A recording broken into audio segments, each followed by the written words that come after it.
Және де біз білеміз, пайғамбарымыз саллаллаху алейхи вассалам жақсы көру бұл адам баласының жәннатқа баруына үлкен себеп болатын амал.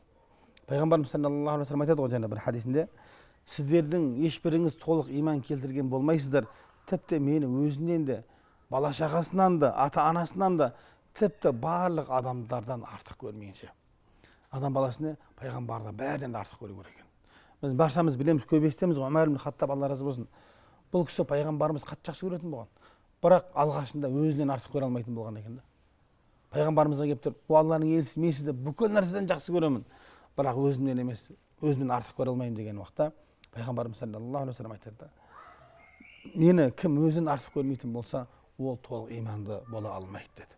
Сонда Омар ибн Хаттаб, Алла разы болсын, айтты: "Міне қазірден бастап, о Алланың елшісі, мен сізді өзімнен де жақсы көремін" деп не қылды айтты. Сонда пайғамбарымыз саллаллаху алейхи вассалам айтты да: "Әмәне енді Омар, әл-әне я Омар", бұл айтқан уақытта міне ақиқатқа енді жеттік, немесе міне иманың енді толық болды деген.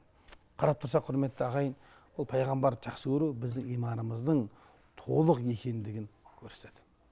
Бірде бір сахаба айтады, пайғамбарымыз саллаллаху алейхи вассаламды үйінде ойлайды екен да, пайғамбарымызға келіп айтады ғой: "Сізді жеке қалған уақытта ойлаймын, еске аламын, сізді қатты жақсы көремін. Еске алған уақытта шыдай алмай сізді келіп көріп, сағынышымды басамын" дейді ғой. "Алайда мен сондай бір сәтті еске аламын" дейді, өлім сәтін. "Ертең жәннатқа кіресіз, сіз" дейді, не дейді, "сіз Алла субханаху ва тағала сізді пайғамбарлармен, ізгілермен не қылады, сіз көтерілесіз дейді, олармен бірге боласыз.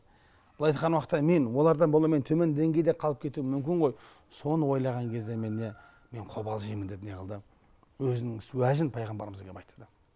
Қарапайым сұрақ осы жерден: біз пайғамбар солай жақсы көре аламыз ба? Пайғамбарымыз, біз көбінше айтамыз, пайғамбарды жақсы көру керек, уағыздарды айтамыз, көбінше біреуге ақыл айтқан уақытта да айтамыз ғой. Бірақ шынында да пайғамбарға деген біздің жүрегімізде махаббатқа орын бар ма? Немесе басқа нәрсе біздің жүрегімізде ма? Тек пайғамбарымызды саллаллаху алейхи вассалам адамдардың алдында еске алып, басқа уақытта ұмытып қоямыз ба? Бұл айтқан уақытта бұл адамның өзінің иманына қайтатын нәрсе. Иманына. Қараң, пайғамбарымыз айтты ғой: "Сіздердің ешбіріңіз толық иманда бола алмайсыздар." Бұл кәміл иман ғой. Бола алмайсыздар, тіпті мені бүкіл болмыстан артық көрмейінше деп жатыр. Әрине бұл жерде бір мәселе, Алла субханаху ва тағаладан кейін ең бірінші жақсы көру керек болған, енді пайғамбарымыз саллаллаху алейхи вассалам жақсы көруіміз керек.